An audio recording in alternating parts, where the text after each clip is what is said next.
bonjour. Bonjour.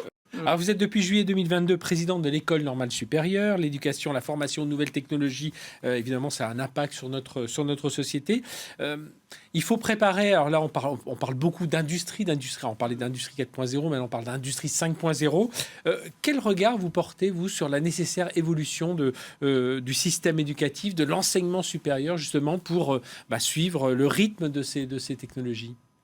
Mais d'abord, je pense qu'il ne faut pas non plus en faire une montagne. L'histoire, elle montre que l'enseignement s'est adapté aux nouvelles technologies.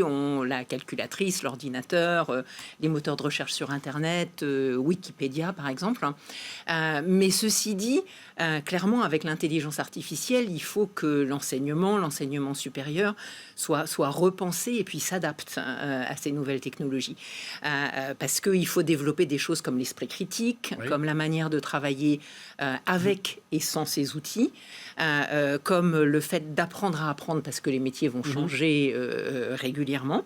Et il faut aussi pouvoir réfléchir et parler avec les élèves des bénéfices, des risques et des limites de ces modèles-là. Surtout que là, on a encore une génération qui a été un peu élevée à l'ancienne, je vais dire, mais celle qui est dans les écoles maternelles, tout ça, quand ils vont arriver au niveau de l'enseignement supérieur, eux, ils auront complètement vécu tout ça, vécu avec ça. Donc là, c'est là où il va falloir travailler davantage. Et puis, je pense que ça commence même à la maternelle, vous l'avez dit. Je pense qu'il faut l'esprit critique, il faut montrer, je ne sais pas, une photo d'un éléphant qui vole sur la Lune et puis demander, est-ce que cette image, elle est vraie ou est-ce qu'elle est fausse ? Vous voyez, sur la désinformation. Donc c'est vrai pour l'enseignement supérieur, c'est vrai pour la maternelle et c'est vrai aussi pour la formation professionnelle et la formation tout au long de la vie. Il faut repenser et adapter. Alors justement, comment vous êtes titulaire d'un doctorat en IA alors évidemment, l'IA est revenue encore plus au premier plan. On va fêter les 1 an de l'IA générative. C'était le 30 novembre 2022. Alors justement, par rapport aux enjeux de ces IA génératives, alors la plus connue, c'est ChatGPT. Comment vous voyez ces enjeux, alors, que ce soit dans l'industrie ou dans la société civile ?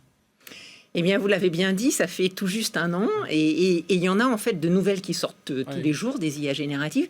Mais ChatGPT, c'est effectivement la plus connue, c'est celle qui, avec des millions d'utilisateurs, a amené le sujet sur le débat public.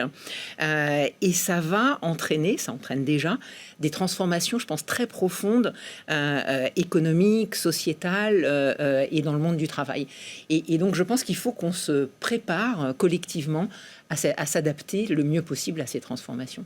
Alors, vous avez cofondé en 2018 la fondation Abeona, que vous définissez comme c'est le premier collectif engagé pour une IA responsable à travers une alliance donc, de l'excellence scientifique et éthique, bien entendu. Une IA responsable, c'est quoi ? Alors, une IA responsable ou un développement responsable d'une intelligence artificielle, c'est justement faire les choses pour maximiser les bénéfices tout en prenant en compte les risques. Et donc, il ne faut pas avoir un discours de « il n'y a que des bénéfices et allons-y, sautons dans la piscine ». Mais il ne faut pas non plus se dire « il y a tellement de risques que ne faisons rien ». Donc, la question, c'est d'étudier et de réfléchir à ces risques et puis d'accompagner un développement avec un cadre éthique, juridique, réglementaire dans certains cas, de formation aussi beaucoup, pour pouvoir utiliser ces nouvelles technologies qui vont beaucoup nous aider, mais de manière plus bénéfique que l'inverse. Vous pensez que cette éthique, elle n'existait pas déjà pour l'ensemble des nouvelles technologies, que pour l'IA, on doit vraiment mettre en place, aller encore plus loin dans cette réflexion autour de l'éthique ? Alors c'est une très bonne question. Bien sûr, il n'y a pas vraiment de risques complètement nouveaux qui arrivent quand on parle de données personnelles, de biais algorithmiques, de cybercriminalité, d'impact environnemental. Tout ça, ça existait déjà et c'est plutôt en train d'être renforcé. Mais par contre, il y a une spécificité forte qui est cette interface de conversation avec les textes, les images, même le code, qui font qu'en fait, l'impact, il est plus réservé à des métiers ou des fonctions spécifiques industrielles dans une entreprise, mais il est beaucoup plus général. Donc c'est important d'en parler et puis d'avoir des cadres d'application concrets, je dirais. Et puis, dans votre actualité, au-delà de diriger l'École nationale supérieure, la Première ministre Elisabeth Borne vous a mis en œuvre le 19 septembre dernier le comité de l'intelligence artificielle générative. Vous êtes la coprésidente de ce comité aux côtés de Philippe Aghion et vous réunissez autour de vous alors, beaucoup de spécialistes, beaucoup que l'on connaît, Luc Juliad et Yann Lequin. C'est quoi le cahier des charges qui vous a été confié ? Alors, on nous a demandé de réfléchir à 5 thèmes. Donc, l'impact économique et sur le travail, les enjeux de souveraineté industrielle et numérique, l'éthique, les impacts sociétaux et environnementaux, les enjeux culturels, et l'IA et les services publics. Et on nous a demandé de faire un rapport pour mars de l'année prochaine. Donc on y travaille. Et vous pensez que, justement, avec ces IA génératives, on va pouvoir accélérer l'intégration des nouvelles technologies, on va pouvoir donner ce côté plus positif, hein. On l'a vu, tous les discours parfois un peu anxiogènes, un peu négatifs, mais là, donner un côté positif à cette technologie qui va nous accompagner, encore une fois, et pas nous remplacer. Alors j'en suis convaincue, c'est pour ça qu'on a créé la Fondation Abeona. Et je pense qu'il faut avoir un discours équilibré. Donc il ne s'agit pas de dire qu'il y a des risques d'extinction de l'humanité, mais il ne s'agit pas non plus de dire qu'il va y avoir que du bénéfique, hein. Donc il me semble que là, vraiment j'en suis persuadée que la démarche, c'est de permettre à chacune et chacun d'expérimenter. Je suis convaincue que l'expérimentation, c'est important, de comprendre, de parler avec d'autres personnes, et puis de choisir de quelle manière et à quelle vitesse on veut s'en saisir. Et je pense que si on respecte ces étapes-là, eh bien on peut effectivement rassurer et avoir des développements positifs. Alors pour développer tout cet IA génératif, il faut de l'argent, beaucoup. On voit les Américains en ont. Beaucoup. Il faut des cerveaux, beaucoup aussi. Mais là, on a la chance, et vous les côtoyez au quotidien, d'en avoir de très bons. Est-ce qu'on a vraiment notre chance en France, Europe, sur l'IA générative, ou est-ce que, comme dans d'autres domaines, la bataille, elle va être quand même très, très, très difficile enfin, les reconquêtes vont être difficiles? Alors, la bataille n'est pas oui, pas de toute facile, façon, elle sera compliquée. Mais on a des atouts. On a des atouts en France. On a parmi les meilleures universités, laboratoires de recherche. On a des scientifiques de renom. Vous en avez mentionné certains au niveau international. Et on a un vrai écosystème de start-up. On peut en citer un certain nombre.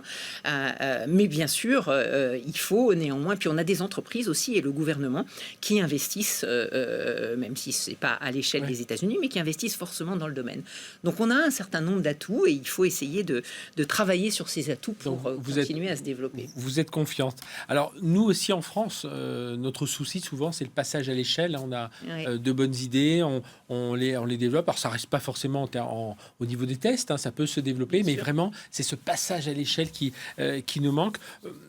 Comment faire justement pour que c'est avec ces IA génératives, on a des Lighton, des Mistral AI dans ces entreprises françaises qui démarrent, hein, comment faire justement pour qu'un jour elles puissent rivaliser avec ces OpenAI, ces Microsoft, ces entreprises? Alors c'est une très bonne question. Je pense qu'il y a un certain nombre de choses sur lesquelles il faut qu'on travaille. Vous avez noté le financement. Il faut qu'on ait plus de financement.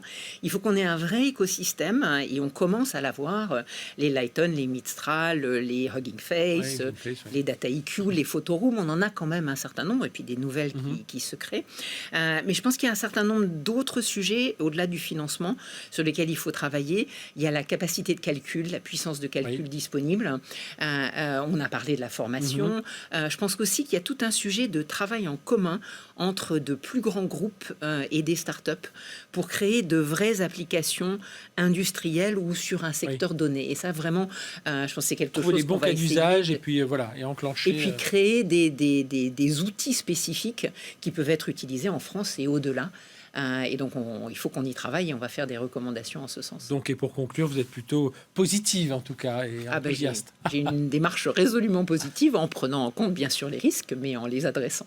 Oui. Et donc, pour le comité IA générative, c'est ça, c'est mois de mars 2024. C'est mars qu'on rend nos conclusions. Merci Anne Bouvreau d'avoir été avec nous, de nous avoir accompagnés pendant ces quelques minutes autour de ces réflexions autour des nouvelles technologies. Je rappelle, vous êtes présidente du conseil d'administration de l'École normale supérieure, coprésidente du comité IA générative. On attend les conclusions de votre rapport donc pour mars 2024 et puis présidente de la Fondation Abeona. Et n'oublions pas, vous êtes membre aussi des personnalités de référence du DigiWorld Institute. Merci d'avoir été avec nous. Merci beaucoup.